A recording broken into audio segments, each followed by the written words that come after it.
ఓం శాంతి 11/12/2024 సాకార ఈశ్వరీయ మధుర మహావాక్యాలు. మధురమైన పిల్లలు తండ్రికి సహాయకులుగా అయ్యి ఈ ఇనుపయుగ పర్వతాన్ని స్వర్ణిమయుగంగా తయారు చేయాలి. పురుషార్థం చేసి క్రొత్త ప్రపంచం కొరకు ఫస్ట్ క్లాస్ సీట్ను రిజర్వ్ చేసుకోవాలి. ప్రశ్న: తండ్రి కర్తవ్యం ఏమిటి? ఏ కర్తవ్యాన్ని పూర్తి చేసేందుకు సంగమ యుగంలో తండ్రి రావాల్సి ఉంటుంది? జవాబు: రోగగ్రస్తులైన మరియు దుఃఖితులైన పిల్లలను సుఖవంతులుగా చేయడం, మాయ వల నుండి విడిపించి అపారమైన సుఖాన్ని ఇవ్వడము ఇది తండ్రి కర్తవ్యం. దీనిని సంగమ యుగంలోనే తండ్రి పూర్తి చేస్తారు. బాబా అంటారు, నేను మీ అందరి రోగాలను మరియు దుఃఖాలను తొలగించడానికి, అందరిపై కృప చూపించడానికి వచ్చాను. ఇప్పుడిక పురుషార్థం చేసి 21 జన్మల కొరకు మీ ఉన్నతమైన భాగ్యాన్ని తయారు చేసుకోండి. పాట: భోలానాథుని కన్నా అతీతమైన వారు. ఓం శాంతి. భోలానాథ్ శివ భగవాను వాచ బ్రహ్మ ముఖ కమలము ద్వారా తండ్రి చెప్తున్నారు. ఇది భిన్న భిన్న ధర్మాల మనుష్య సృష్టి రూపీ వెరైటీ వృక్షం కదా. ఈ కల్ప వృక్షము మరియు సృష్టి ఆది మధ్య అంత్యాల రహస్యాన్ని పిల్లలకు అర్థం చేస్తూ ఉన్నాను. పాటలో కూడా వీరి మహిమ ఉంది. శివబాబా జన్మ ఇక్కడే జరుగుతుంది. తండ్రి అంటారు, నేను భారత్లో వచ్చాను. శివబాబా ఎప్పుడు అవతరించారు అనేది మనుషులకు తెలియదు. ఎందుకంటే గీతలో శ్రీకృష్ణుడి పేరు వేసేశారు. వారు ద్వాపరయుగంలో వచ్చే మాటే లేదు. తండ్రి అర్థం చేయిస్తారు. పిల్లలు 5000 సంవత్సరాల క్రితం కూడా నేను వచ్చి జ్ఞానాన్ని ఇచ్చాను. ఈ వృక్షము ద్వారా అందరికీ తెలిసిపోతుంది. వృక్షాన్ని బాగా చూడండి. సత్యుగంలో తప్పకుండా దేవీ దేవతల రాజ్యం ఉండేది. త్రేతాలు సీతారాముల రాజ్యం ఉండేది. బాబా ఆది మధ్య అంత్యాల రహస్యాన్ని తెలియజేస్తారు. పిల్లలు అడుగుతారు, బాబా మేము మాయ వలలో ఎప్పుడు చిక్కుకున్నాము అని. బాబా అంటారు, ద్వాపర యుగం నుండి తర్వాత నంబర్ వారుగా ఇతర ధర్మాలు వస్తాయి. లెక్క వేయడం ద్వారా ఈ ప్రపంచంలోకి మీరు మళ్ళీ ఎప్పుడు వస్తారు అనేది అర్థం చేసుకోగలుగుతారు. శివబాబా అంటారు, నేను 5000 సంవత్సరాల తర్వాత వచ్చాను. సంగమ యుగంలో నా కర్తవ్యాన్ని నిర్వర్తించడానికి వచ్చాను. మనుష్య మాతృలు ఎవరైతే ఉన్నారో వారందరూ దుఃఖితులుగా ఉన్నారు. అందులోనూ ముఖ్యంగా భారత్వాసులు. డ్రామా అనుసారంగా భారత్ను నేను సుఖమయం చేస్తాను. పిల్లల అనారోగ్యం పాలైతే వారికి మందులు ఇవ్వడము మొదలైనవి తండ్రి కర్తవ్యం. ఇది చాలా పెద్ద రోగం. అన్ని రోగాలకు మూలమి పంచవికారాలు.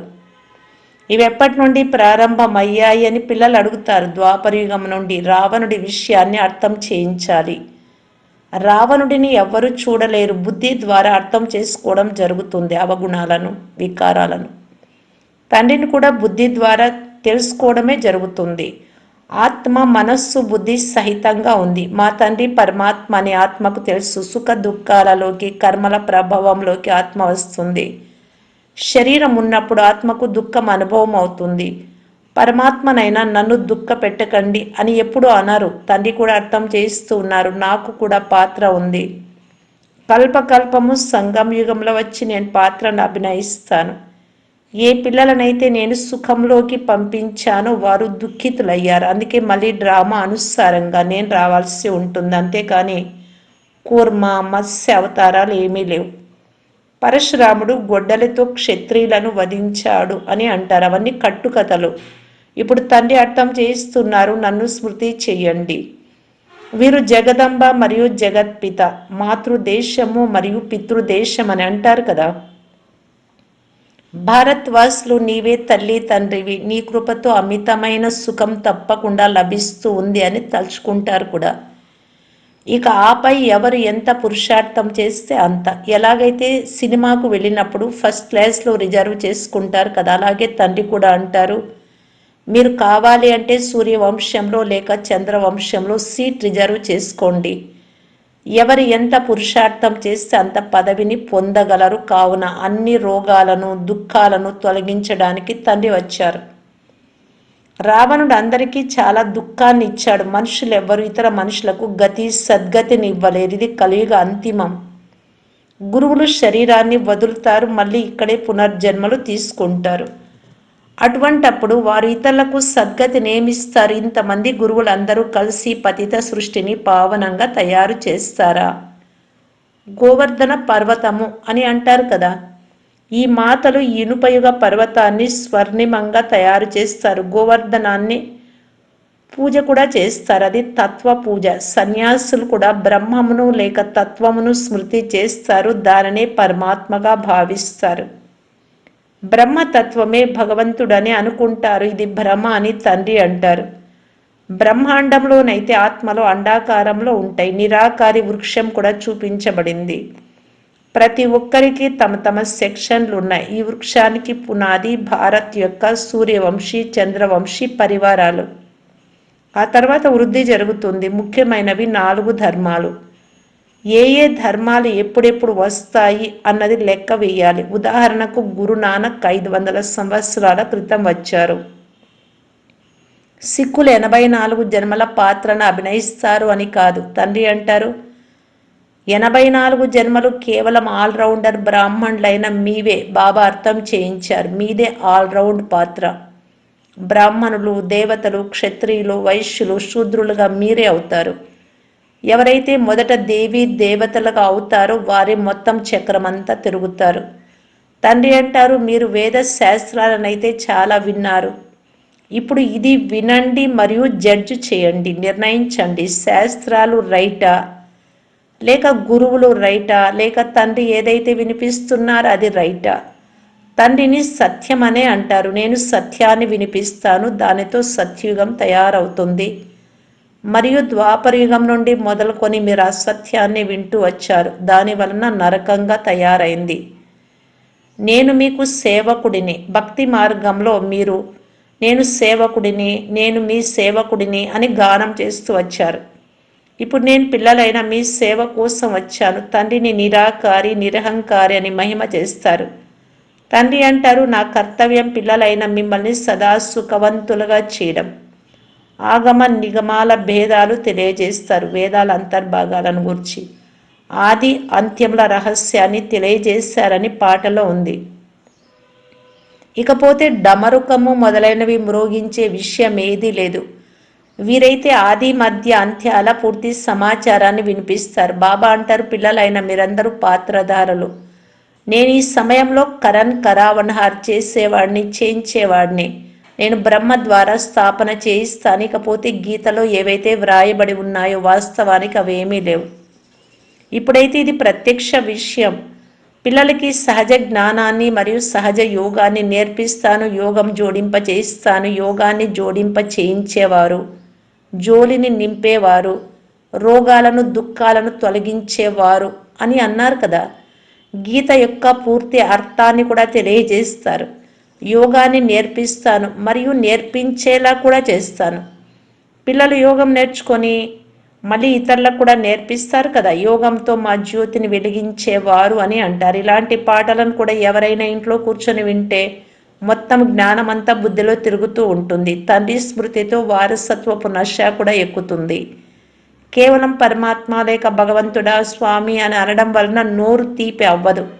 బాబా అంటేనే వారసత్వం. ఇప్పుడు పిల్లలైన మీరు బాబా ద్వారా ఆది మధ్య అంత్యాల జ్ఞానాన్ని వినీతరులకు వినిపిస్తారు. దీనినే శంఖధ్వని అని అంటారు. మీకు పుస్తకాలు మొదలైనవేవి చేతిలో లేవు. పిల్లలు కేవలం ధారణ చేయాల్సి ఉంటుంది. మీరు సత్యమైన ఆత్మిక బ్రాహ్మణులు, ఆత్మిక తండ్రికి పిల్లలు. సత్యమైన గీతతో భారత్ స్వర్గంగా అవుతుంది. అక్కడైతే కేవలం కూర్చొని కథలను తయారు చేస్తారు. మీరందరూ పార్వతులు. మీకు ఈ అమర కథను వినిపిస్తున్నాను. మీరందరూ ద్రౌపదులు కూడా. అక్కడ ఎవ్వరు వివస్త్రగా అవ్వరు. మరి పిల్లలు ఎలా జన్మిస్తారని అడుగుతారు. వారికి ఇలా చెప్పండి, అరే అందరూ నిర్వికారులే అయినప్పుడు ఇక వికారాల విషయం ఎలా ఉండగలదు? యోగ బలంతో పిల్లలు ఎలా జన్మ తీసుకుంటున్నారు అన్నది మీరు అర్థం చేసుకోలేరు. మీరు వాదిస్తారు, కానీ ఇవి శాస్త్రాల విషయాలు కదా. ఆ ప్రపంచమే సంపూర్ణ నిర్వికారి ప్రపంచం. ఇది వికారి ప్రపంచం. డ్రామా అనుసారంగా మాయ మిమ్మల్ని మళ్ళీ దుఃఖితులుగా చేస్తుంది అని నాకు తెలుసు. నేను కల్పకల్పము నా కర్తవ్యాన్ని నిర్వర్తించడానికి వస్తాను. కల్పపూర్వం వారు చాలా కాలం క్రితం విడిపోయిన వారే వచ్చి తమ వారసత్వాన్ని తీసుకుంటారని తెలుసు. వారు ఆ లక్షణాలను కూడా చూపిస్తారు. ఇది ఆ మహాభారత యుద్ధమే. మీరు మళ్ళీ దేవి దేవతలుగా అనగా స్వర్గాధిపతులుగా అయ్యేందుకు పురుషార్థం అనగా ప్రయత్నం చేయాలి. ఇందులో స్థూల యుద్ధం యొక్క విషయం ఏమీ లేదు. అసురులు దేవతల యొక్క యుద్ధం కూడా జరగలేదు. అక్కడ యుద్ధం చేయించడానికి మాయ ఉండదు. అర్ధకల్పం యుద్ధం కానీ, రోగం కానీ, దుఃఖం, అశాంతి కానీ ఉండవరే. అక్కడైతే సదా సుఖము, వసంతమే వసంతం ఉంటుంది. హాస్పిటల్ ఉండదు. కానీ స్కూల్లో చదవడం అయితే ఉంటుంది. ఇప్పుడు మీరు ప్రతి ఒక్కరు ఇక్కడి నుండి వారసత్వాన్ని తీసుకెళ్తారు. మనుషులు చదువు ద్వారా తమ కాళ్లపై నిలబడతారు. దీని గురించి ఒక కథ కూడా ఉంది.